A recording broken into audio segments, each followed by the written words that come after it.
Assalamualaikum warahmatullahi wabarakatuh. Halo semuanya, perkenalkan nama saya Via Dewi Afrilia dengan NIM 2115023 dari kelas BKPI 2A. Baiklah, di sini saya akan membuat video pembelajaran mata kuliah komunikasi antar pribadi dengan dosen pengampu Ibu Miska Zulfa, SPD IMA. Nah, sebelum kita membahas lebih lanjut apa itu fungsi komunikasi antar pribadi, kita harus tahu terlebih dahulu komunikasi antar pribadi itu apa sih? Nah, komunikasi antar pribadi itu adalah komunikasi yang dilakukan oleh dua orang atau lebih dengan menggunakan media telepon atau tatap muka dan terjadinya interaksi dialog di antara keduanya baik secara terorganisasi maupun para kerumunan orang. Komunikasi juga berfungsi dalam upaya berusaha meningkatkan hubungan insan. Maksudnya mempererat hubungan antar sesama dan mengatasi serta menghindari konflik-konflik yang terjadi secara pribadi. Adapun beberapa fungsi komunikasi antar pribadi secara umum antara lain yang pertama, membentuk identitas diri. Dapat membantu individu dalam membentuk identitas diri yang didasarkan pada hubungan dan juga pencitraan diri. Yang kedua, memahami diri dan orang lain. Pentingnya memahami diri sendiri dan orang lain tentu dapat diperoleh melalui interaksi yang kita lakukan dengan orang lain dan juga bersedia membuka diri kita kepada orang lain, dan pengaruhnya dapat meningkatkan efektivitas komunikasi interpersonal. Yang ketiga, mengembangkan hubungan interpersonal, yaitu membina hubungan dengan orang lain memungkinkan kita untuk saling berbagi dan menjadikan kita menjadi lebih positif terhadap diri kita sendiri.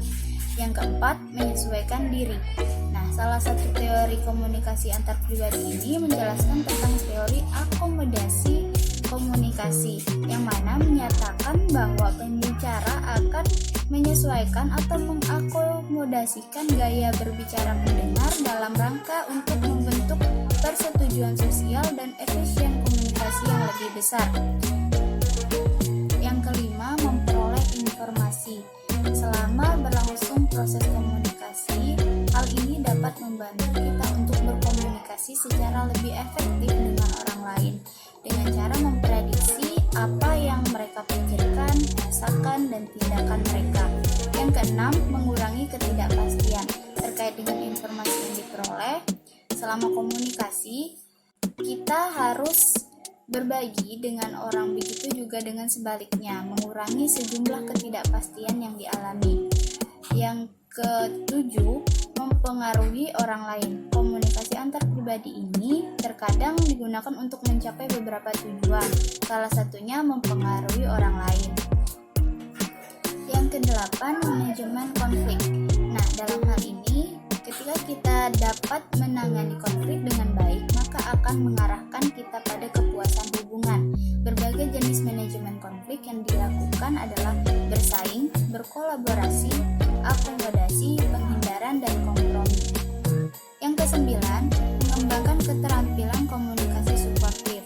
Dalam hal ini, komunikasi suportif berusaha untuk meningkatkan kualitas hubungan yang positif antara kita dengan orang lain dan menangani suatu masalah dengan cara memberikan umpan balik negatif atau mengatasi masalah yang sulit.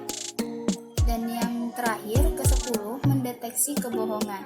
Komunikasi antar pribadi dapat berfungsi untuk mendeteksi kebohongan, yaitu dengan cara mewawancarai. Melalui wawancara, dapat mengidentifikasi ketidakkonsistenan antara jawaban dan bukti yang ada. Sekian video pembelajaran dari saya. Maaf jika banyak kekurangan. Saya akhiri. Wabillahi taufiq wal hidayah. Wassalamualaikum warahmatullahi wabarakatuh.